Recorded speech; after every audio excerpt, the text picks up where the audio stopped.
जनवरी को लाल किले पर हुई हिंसा से जुड़ा एक और वीडियो दिल्ली पुलिस ने जारी किया है, जिसमें साफ दिखा कि आंदोलनकारी उस दिन कितने उग्र थे। प्रदर्शनकारी सैकड़ों की संख्या में लाल किले के मेन गेट से अंदर घुसने की कोशिश कर रहे थे। इस दौरान पुलिस वाले इन प्रदर्शनकारियों को रोकने की कोशिश करते हुए दिखाई दिए, लेकिन बंदूकें हाथों में होने के बावजूद भी पुलिस वाले काफी सहमे हुए नजर आए, क्योंकि प्रदर्शनकारी संख्या में ज्यादा थे और हाथों में लाठी डंडे और तलवार लिए हुए थे और लगातार इन्हें घुमाकर पुलिस वालों को वो डरा रहे थे। लिहाजा देखिए कैसे पुलिस वाले लाल किले के मेन गेट से नीचे खाई में जाने को मजबूर दिखे। कुछ तो सीढ़ियों पर नीचे उतरे खड़े हैं तो कुछ जान बचाने के लिए नीचे कूद गए। इस दौरान ऐसा लग रहा था जैसे लाल किले के मेन गेट पर कोई युद्ध हो रहा, लड़ाई हो रही।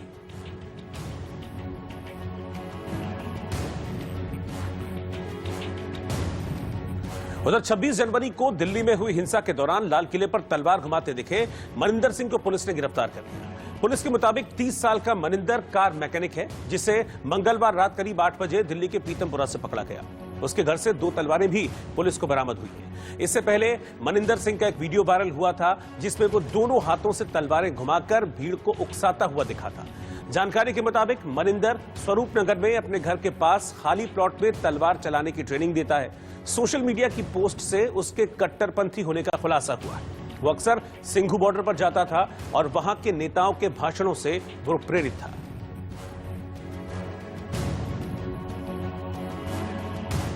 और इस बीच किसान आंदोलन से जुड़े टूल किट मामले में आरोपी निकिता जैकब को बॉम्बे हाईकोर्ट से राहत मिल गई है, क्योंकि Greta Thunberg tool kit case में आरोपी निकिता जैकब को बॉम्बे हाईकोर्ट ने 3 हफ्ते की अंतरिम जमानत दे दी। दिल्ली पुलिस ने 15 फरवरी को निकिता को फरार घोषित करते हुए गैर जमानती वारंट जारी किया था। इसके बाद निकिता ने गैर जमानती वारंट को रद्द करने और अंतरिम जमानत के लिए बॉम्बे हाईकोर्ट में एक याचिका लगाई थी। निकिता जैकब पर आरोप है कि उसने दिशा रवि के कहने पर टूलकिट को अपने सोशल मीडिया अकाउंट पर शेयर किया था। हालांकि टूलकिट को लेकर विवाद होने पर निकिता ने अपना सोशल मीडिया अकाउंट डिलीट कर दिया था। इससे पहले निकिता को पकड़ने के लिए दिल्ली पुलिस की एक टीम कई दिनों से मुंबई में है। निकिता के घर और रिश्तेदारों के यहां लगातार पुलिस तलाशी ले रही है। दिल्ली पुलिस की टीम इस मामले में निकिता से एक बार पूछताछ भी कर चुकी है, लेकिन पूछताछ के लिए बुलाने के बाद वो दोबारा फिर पुलिस के सामने हाजिर नहीं। पूछताछ कर चुके हैं, ठीक है, और वो निकिता हर वक्त हर कदम पे कोऑपरेट करती आई है। मैंने पहले भी कहा है 13 घंटे के ऊपर उसके साथ इन्वेस्टिगेशन हो रहा था, तो वो हर कदम पे कोऑपरेट करती आई है। अभी निकिता कहाँ है? मुंबई में तो पिछले दिनों से गायब है। अभी नहीं, कहीं गायब नहीं है। निकिता मुंबई में ही है। निकिता 12 तारीख को खुद ऑनरेबल जज के सामने अपीयर हो चुकी है। ये सब कुछ देखिए मद्देनजर रखते हुए ही ये ऑर्डर पास किया है। एब्सकॉन्डिंग वो ना कभी थी और आगे भी अभी तो सवाल ही नहीं आता है। वो एब्सकॉन्डिंग का भी थी, वो मुंबई में ही है। और इस बीच खबर यह है कि दिल्ली पुलिस ने जूम ऐप से कई सवाल किए हैं, जिसमें पूछा गया है कि 11 जनवरी को कनाडा में बैठे खालिस्तानी समर्थक मोर धालीवाल की जूम मीटिंग में कौन कौन लोग शामिल थे, क्योंकि दावा है कि इस मीटिंग में दिशा और निकिता समेत 70 लोग शामिल हुए थे। पुलिस ने कहा कि मीटिंग में ग्लोबल फार्मर स्ट्राइक और ग्लोबल डे ऑफ एक्शन 26 जनवरी नाम से टूल किट बनाने का फैसला किया गया, जिसका मकसद अंतर्राष्ट्रीय स्तर पर किसानों की तस्वीर पेश करना था। पुलिस ने जूम से जो सवाल किए हैं उनमें ये पूछा गया है कि जो जूम मीटिंग हुई थी, दरअसल इसका एडमिन कौन था, जूम मीटिंग कितनी देर तक चली थी और इस मीटिंग जो ये मीटिंग हुई थी ये किस वक्त पर हुई थी। अगर जूम के पास इस मीटिंग की कोई भी रिकॉर्डिंग्स है तो ये पुलिस को दे। किस ईमेल आईडी से सबसे पहले टूलकिट अपलोड की गई थी, सवाल भी पूछा गया है। इसके अलावा टूलकिट के लिए कौन सी ईमेल आईडी इस्तेमाल हुई, कितने लोगों ने इस टूलकिट का इस्तेमाल किया, ये तमाम सवाल पुलिस की तरफ से पूछे गए हैं जूम से। जम्मू कश्मीर के राजौरी में विस्फोटक पाया गया। कश्मीर में राजौरी के मांजाकोट में हाईवे पर प्रेशर कुकर के साथ तारों से बंधा आईईडी पाया गया। इसे बाद में सुरक्षा बलों ने निष्क्रिय कर दिया। इस दौरान सुरक्षा बलों ने इलाके में आवाजाही पर रोक लगा दी, जिससे मौके पर जाम लग गया। राजस्थान की जोधपुर जेल में बंद आसाराम की तबीयत अचानक बिगड़ गई। इसके बाद आसाराम को महात्मा गांधी अस्पताल के इमरजेंसी वार्ड में भर्ती कराया गया। उत्तर प्रदेश में कानपुर सेंट्रल स्टेशन पर ट्रेन में 2000 और 500 के नोटों से भरा बैग मिला। बैग से लगभग 1 करोड़ 40 लाख रुपए बरामद हुए। अमेजॉन के संस्थापक जेफ बेजोस एक बार फिर से विश्व के सबसे अमीर व्यक्ति बन गए हैं। जेफ बेजोस ने टेस्ला और स्पेसएक्स के सीईओ एलन मस्क को पीछे छोड़कर ये मुकाम हासिल किया। उत्तर कोरिया के तानाशाह किम जोंग उन की पत्नी री सोल जू एक साल बाद मीडिया के सामने नजर आईं। वो अपने पति के साथ एक कंसर्ट में आई थी।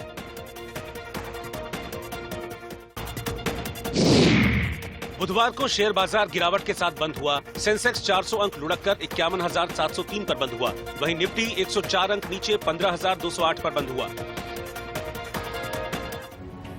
और इस बीच बंगाल चुनाव का शोर गाजियाबाद बॉर्डर तक देखने को मिला है, क्योंकि धरने पर किसान नेता राकेश टिकैत ने कहा कि वो बंगाल में किसान पंचायत करेंगे, तो वहीं उनके साथी गुरनाम सिंह चढ़ूनी बंगाल में बीजेपी को हराने की बात कह रहे हैं और दावा कर रहे हैं कि बीजेपी हारेगी तभी तो किसान जीतेगा। पंचायत करेंगे, हम जाएंगे, बंगाल में भी जाएंगे, बंगाल में भी बड़ी मीटिंग होगी, वहां की भी सरकार कुछ तंग कर रही, किसानों को कुछ भारत सरकार तंग कर रही, जाएंगे, बहाना किसी का होगा, पंचायत वहां पे भी करेंगे। पश्चिमी बंगाल की बात भाई, अगर ये बीजेपी वाले हारेंगे तभी तो हमारा आंदोलन जीतेगा। पश्चिमी बंगाल वालों को भी, क्योंकि वहाँ भी किसान हैं, वहाँ भी जो उनकी ज्यादा लोगों की जीविका है वो खेती है, और वो भी हमारे भाई हैं, और वहाँ भी हम जाएंगे। चुनाव में कोई हम किसी की मदद करने नहीं जा रहे, लेकिन हाँ अपने पक्ष में वहाँ रैलियां जरूर करेंगे, किसानों को जगाने के लिए वहाँ रैलियां जरूर करेंगे, मजदूरों को, आम जनता को जगाने के लिए वहाँ रैलियां जरूर करेंगे कि जो नए कानून बनाए हैं इनसे पूरे देश का भोजन पूंजीपतियों के गोदामों में कैद होगा, और फिर जब आप उनसे मोल लेके खाओगे तो वो ब्लैकमेलिंग करेंगे और पूरे देश का खून निचोड़ेंगे। उधर कृषि कानून के विरोध में पिछले 2.5 महीने से आंदोलन कर रहे किसान गुरुवार को देश भर में बड़े आंदोलन की तैयारी में हैं। इसके लिए किसान कल देश भर में 4 घंटे के लिए रेल रोको आंदोलन करने वाले हैं। हालांकि किसान ये कह रहे हैं कि वो इसे बेहद शांतिपूर्ण तरीके से करेंगे, जो गुरुवार को दोपहर 12 बजे से शाम 4 बजे तक देश भर में रेल रोको आंदोलन के नाम से किया जाएगा। इधर रेलवे ने भी सुरक्षा के लिहाज से प्रोटेक्शन स्पेशल फोर्स की 20 अतिरिक्त कंपनियों की तैनाती की। हालांकि माना जा रहा है कि रेल रोको आंदोलन का मुख्य फोकस पंजाब, हरियाणा, उत्तर प्रदेश और पश्चिम बंगाल में ही रहेगा। और इस बीच किसान नेता राकेश टिकैत ने अपनी आगे की रणनीति बताई और दावा किया है कि किसान अब बंगाल में भी पंचायत करेंगे और हर हाल में आंदोलन को तेज किया जाएगा, ताकि कृषि कानून वापस लेने पर सरकार मजबूर हो जाए। बंगाल क्यों जा रहे हैं? बंगाल जाएंगे 20 मार्च के बाद में जाएंगे तो किसान के लिए जाएंगे, कानून के लिए जाएंगे, या बीजेपी को हराने के लिए जाएंगे? नहीं, बीजेपी का हराने का, हमारा किसी को हराने जिताने का मतलब नहीं। वहाँ पे दिक्कत है किसानों को, वहाँ पे भी जाएंगे। बंगाल में भी दिक्कत? बंगाल में दिक्कत। ये कब जानकारी मिली, कब प्लान आप लोगों ने किया कि ये तारीख? सब जगह पूरे देश में है दिक्कत। तो एमएसपी पे कानून नहीं है तो पूरे देश के किसानों को दिक्कत है। लाल किले पर जो हुआ वो आपको लगता है कि ठीक हुआ? और उसके बाद जो आप लोगों ने आंदोलन किया की बात कही है कि रेल रोकेंगे, उसमें आपने बड़ी अच्छी बात कही कि हम खाना पीना लेकर जाएंगे, राहगीर जो होंगे उनको भी हम देंगे, समझाएंगे, लेकिन वहां पर किसानों को या गांव के लोगों के ऊपर आपने छोड़ दिया है कि वो अपने हिसाब से उसको देखें, प्लानिंग करें। नहीं लगता है कि उसमें कुछ गड़बड़ी हो जाएगी? इस पर आप देख रहे हैं? कोई गड़बड़ नहीं होगी, कोई नहीं। जो गड़बड़ करेगा उसका इलाज करेंगे, जो गड़बड़ करेगा उसकी जिम्मेदारी उसी की होगी, जो करेगा जो। टिकैत साहब, जो आंदोलन अब 3 महीने पूरे होने को हैं, अब आगे की रणनीति आप लोग क्या बना रहे हैं? और रेल रोको तक की आपने बात कर दी है, तो रेल रोकने का प्लान क्यों और क्या जरूरत है इसकी? रेल चल कहाँ रही? रेल तो भारत सरकार ने बंद कर रखी, रेल है कहाँ से? वो तो कोरोना की वजह से बंद हुई थी, धीरे धीरे चल रही है। कहाँ चल रही? एक आधी ट्रेन कोई चल रही, वे क्या पटरी पे आ रही गई।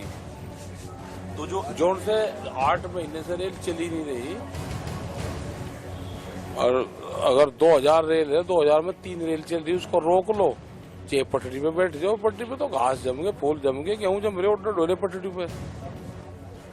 तो वो जो एक ट्रेन चल रही है उसको रोक के आप क्या संदेश देना चाहते हैं? सरकार दे रही ना, रेल रोक का तो संदेश सरकार दे रही, सरकार दे रही ना। पिछले हम तो कह रहे कि रेल चलाओ, उसको संदेश ये दे रहे कि 4 घंटे हम रोक रहे, जनता कैसे तंग हो रही, आप पूरी ट्रेन में चलाओ। ये हम तो उन लोगों से पूछेंगे जो अंदर ट्रेन में आएंगे, क्या क्या दिक्कत हो रही, वे कैसे लोग आ रहे, उनको कैसे रिजर्वेशन मिल रहा, क्या क्या उनकी हालात हो रही।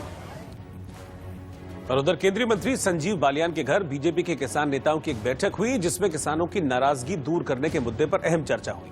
मीटिंग के बाद बीजेपी किसान मोर्चा के राष्ट्रीय अध्यक्ष राजकुमार चाहर ने बताया कि सरकार किसानों के बीच जाएगी और किसानों के बीच जो कृषि कानूनों को लेकर भ्रम फैलाया गया है उसको दूर करने की कोशिश करेगी।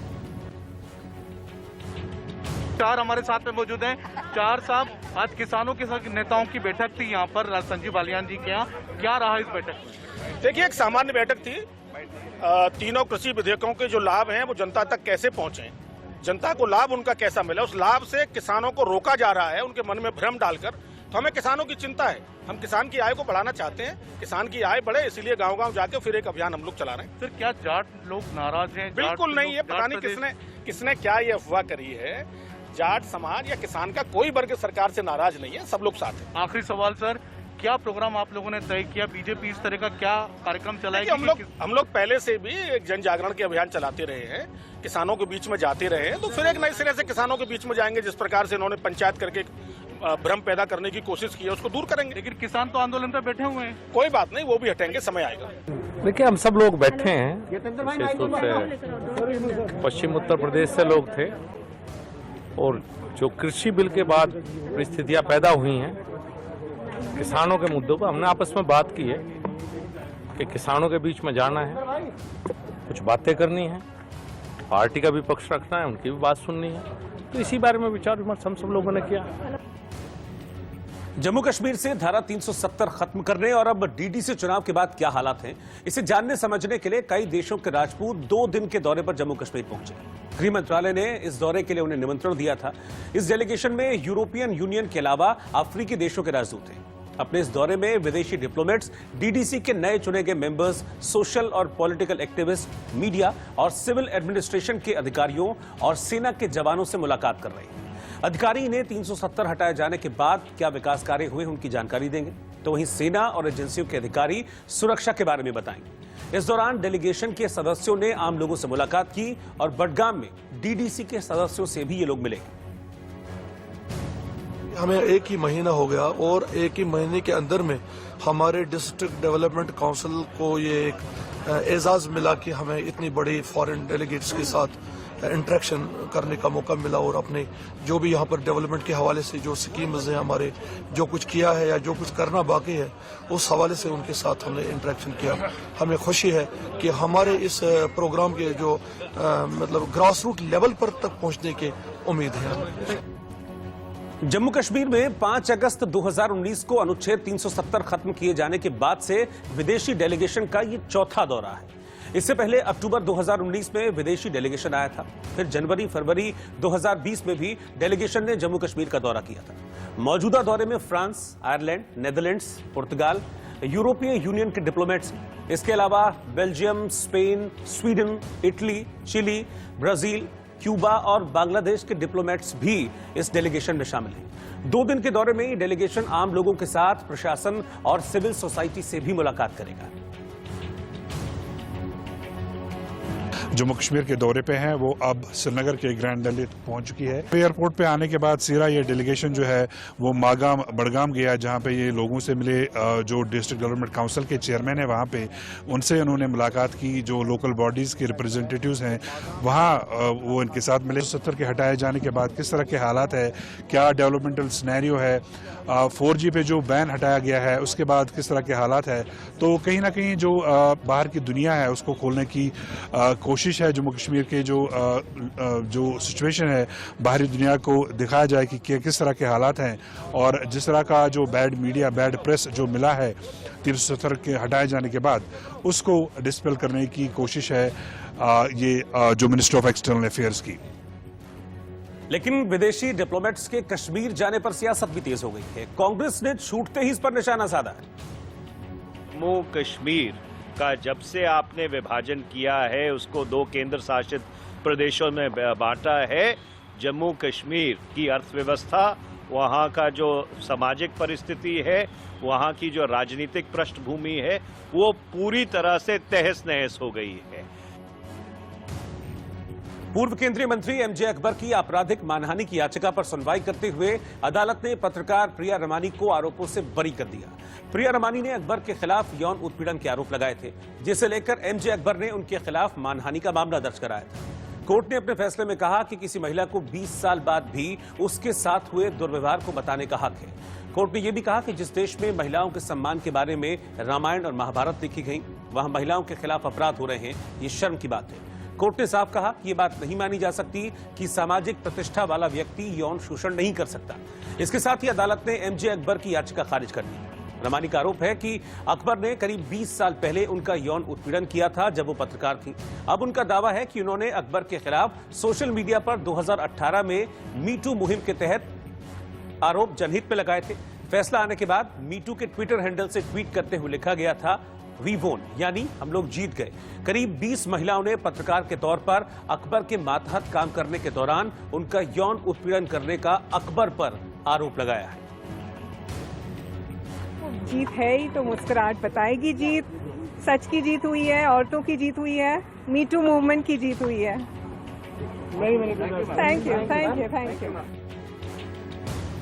अलवर के एक अस्पताल में एक बुजुर्ग मरीज हाथ में यूरिन की थैली पकड़कर खड़ा था और सामने राज्य सरकार के मंत्री खड़े थे। मरीज के लिए स्ट्रेचर नहीं था, लेकिन मंत्री जी के सामने स्ट्रेचर पर पीपीई किट के बंडल रखे हुए थे। संवेदनहीनता की तस्वीर सामने आने के बाद मंत्री टीकाराम जूली पर सवाल उठ रहे हैं, क्योंकि अमानवीयता की तस्वीर कैमरे में कैद हो गई।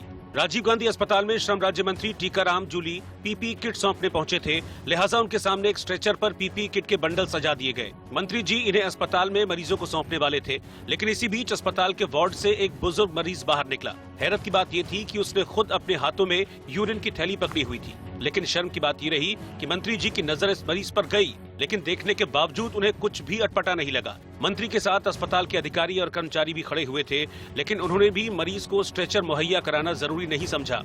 मरीज हाथों में यूरिन की थैली पकड़े वहीं खड़ा रहा और मंत्री जी फोन पर मशगूल हो गए। पीपीई किट रखने के लिए जिस स्ट्रेचर का इस्तेमाल किया जा रहा था, कम से कम वो ही मरीज को दिया जा सकता था, लेकिन जाहिर है अस्पताल ने अपनी बद इंतजामी की झलक दिखाई और मंत्री ने असंवेदनहीनता की। बताया जा रहा है कि अस्पताल में ज्यादातर स्ट्रेचर फल और सामान ढोने के इस्तेमाल होते हैं और मरीज खुद के या परिजनों के या फिर भगवान के भरोसे हैं।